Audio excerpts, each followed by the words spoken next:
शेतकऱ्यांची संपूर्ण कर्जमाफी व्हावी तसेच बळीचे राज्य येऊ दे अशा मागण्यांसाठी सांगलीच्या कलेक्टर ऑफिस समोर कडक लक्ष्मी आंदोलन करण्यात आले।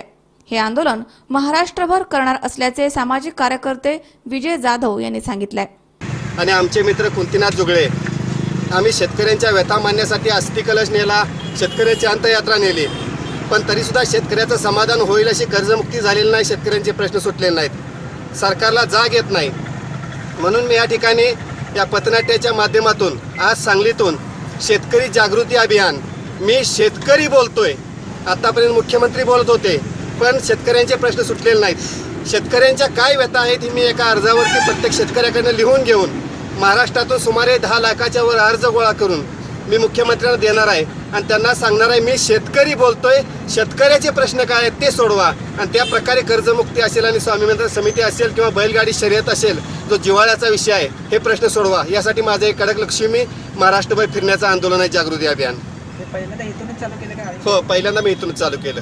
हे महत्त्वाचं कोणतंही आंदोलन नाहीये, आज इथं साहेबांनी मला सांगितलं, पण ही जागृती अभियान आहे, हे मी कुठल्याही चौकामध्ये कुठेही जाऊन लोकांच्यापर्यंत पोहोचून करणार आहे। त्यामुळे मी प्रशासनाला कुठेही कळवलेलं नाही, जिल्हाधिकारी साहेबांनाही मी कोणतंही निवेदन देणार नाही। जे काही फॉर्म गोळा होतील ते जे माननीय मुख्यमंत्री साहेबांना देणार आहे, त्यांनी जर तिथं नाही स्वीकारले तर मंत्रालयाच्या दारामध्ये ठेवून येणार आहे। फक्त मी मुख्यमंत्र्यांनाच हे फॉर्म गोळा करून देणार आहे, बाकी कोणत्याही अधिकाऱ्यांना मी इथं देणार नाही निवेदन। या आंदोलनाची सुरुवात सांगलीच्या कलेक्टर ऑफिस पासून करण्यात आली आहे। महाराष्ट्रभर फिरून शेतकऱ्यांच्या व्यथा जाणून घेऊन त्या अर्ज स्वरूपामध्ये मुख्यमंत्री देवेंद्र फडणवीस यांच्याकडे सुपूर्द करण्यात येणार आहेत।